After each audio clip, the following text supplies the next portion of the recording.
Il y a 2500 ans, un général chinois a écrit 13 chapitres qui n'ont jamais été égalés. Sun Tzu n'a jamais perdu une bataille. Et le plus troublant, c'est que ces principes n'ont rien à voir avec la guerre. Il parle de toi, de tes combats, de cette promotion qui t'échappe, de cette discipline que tu n'arrives pas à tenir, de ces décisions que tu prends au mauvais moment. Tu perds des batailles tous les jours sans même savoir que tu les livres. Aujourd'hui, je vais te donner 5 stratégies tirées de l'art de la guerre de Sun Tzu. 5 principes pour cesser de perdre. La 5e est celle que presque personne n'applique, et c'est la plus puissante. Reste jusqu'au bout. Première stratégie. On gagne la bataille avant de la livrer. Sun Tzu l'a écrit clairement. Le guerrier victorieux gagne d'abord, puis va à la guerre. Le perdant va à la guerre, puis cherche à gagner. La différence est immense. À son époque, les meilleurs généraux passaient des mois à étudier le terrain avant la moindre bataille. Ils connaissaient chaque colline, chaque rivière, chaque route. Quand l'armée ennemie arrivait, elle découvrait un piège déjà refermé. Le combat n'était qu'une formalité. Tout avait été décidé avant, dans le silence des préparatifs. La plupart des gens font l'inverse. Ils se lancent sans préparation. Ils improvisent. Ils espèrent. Le stratège, lui, a déjà tout joué dans sa tête avant le premier coup. Il a anticipé les obstacles. Il connaît son terrain. Quand le moment arrive, il ne fait qu'exécuter ce qui est déjà gagné. Pense à un boxeur. Le combat se gagne dans les mois d'entraînement, pas sur le ring. Quand il monte sur le ring, tout est déjà décidé par le travail qu'il a fait quand personne ne regardait. Celui qui n'a pas préparé est déjà battu, même s'il ne le sait pas encore. Ta vie fonctionne pareil. La discipline que tu n'arrives pas à tenir, tu l'as perdue en ne préparant pas ton environnement. Tu as déjà perdu avant même de commencer. Et ce n'est même pas ton pire ennemi. Il y a une vérité dure à entendre là-dedans. Quand tu échoues, tu veux croire que c'est la faute du moment, de la malchance, des autres. Mais la plupart du temps, ta défaite était écrite bien avant. Dans les heures que tu n'as pas mises. Dans la préparation que tu as zappée parce que tu étais fatigué, parce que tu pensais que ça irait, parce que tu as cru que le talent suffirait. Le talent ne suffit jamais. Sun Tzu n'a pas vaincu par génie. Il a vaincu parce qu'il arrivait toujours préparé là où les autres arrivaient en espérant. C'est la première leçon de l'art de la guerre. La victoire se prépare. Mais la préparation ne suffit pas.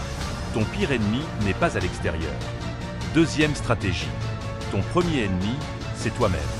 Sun Tzu a écrit une phrase que tout le monde cite. Connais ton ennemi et connais-toi toi-même. Et tu pourras livrer 100 batailles sans jamais être en danger. Mais tout le monde oublie la deuxième partie. Se connaître soi. Il ajoutait une chose terrible. Si tu connais ton ennemi mais pas toi-même, pour chaque victoire tu subiras aussi une défaite. Autrement dit, ignorer ses propres faiblesses, c'est perdre la moitié de ses combats d'avance, même contre un adversaire que l'on maîtrise. Ton vrai adversaire n'est presque jamais en face de toi.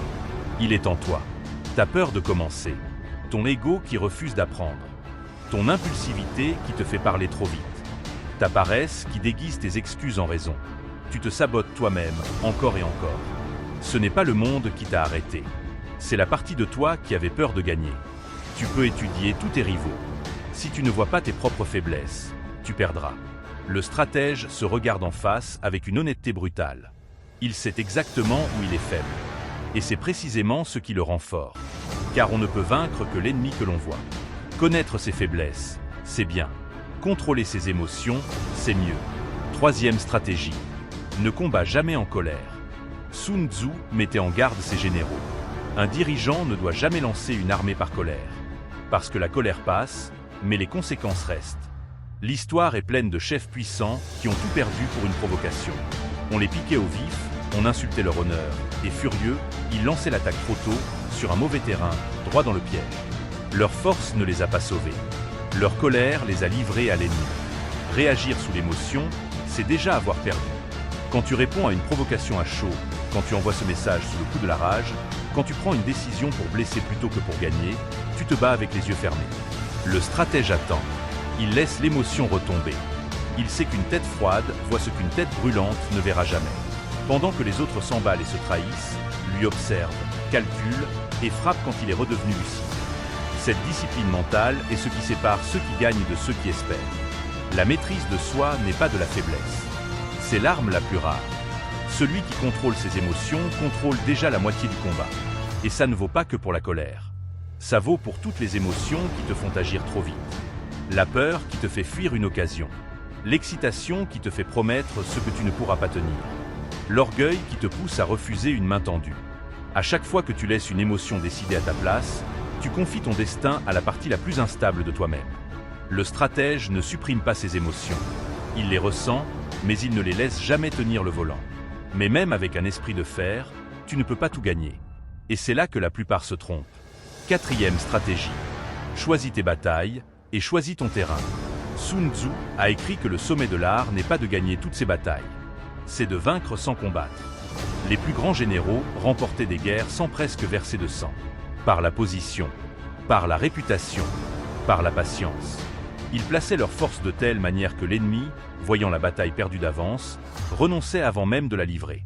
Vaincre l'esprit de l'adversaire avant son armée. Le débutant, lui, veut avoir raison partout. Il se bat surtout, avec tout le monde, tout le temps. Il s'épuise dans des conflits qui ne lui rapportent rien. Le stratège, c'est que chaque combat a un coût. En énergie, en temps, en attention. Alors il en choisit très peu.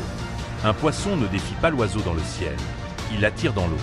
Dans ta carrière, dans ta vie, place-toi là où tu peux gagner, pas là où tout le monde se bat déjà. Et maintenant, la 5e. Celle que presque personne n'applique. 5e stratégie. Tout est dans le moment. Sun Tzu comparait le bon stratège à un faucon. Le faucon ne chasse pas en permanence. Il attend, immobile, parfois longtemps. Puis il fond sur sa proie au moment exact et ne manque jamais. Il parlait aussi de l'eau. L'eau n'a pas de forme fixe.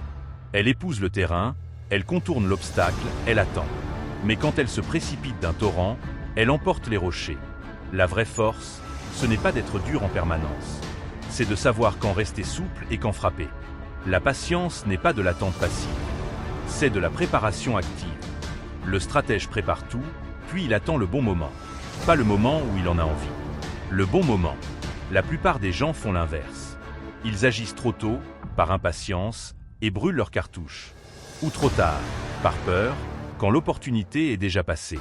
Pense à toutes ces fois où tu savais ce qu'il fallait faire, mais où tu as attendu une seconde de trop. L'occasion ne prévient pas. Elle passe. Et elle ne revient pas toujours. Mais attention, attendre le bon moment ne veut pas dire attendre d'être prêt. Tu ne seras jamais totalement prêt. Il y aura toujours une raison de repousser, un doute, une excuse déguisée en prudence. Le bon moment, ce n'est pas l'absence de peur.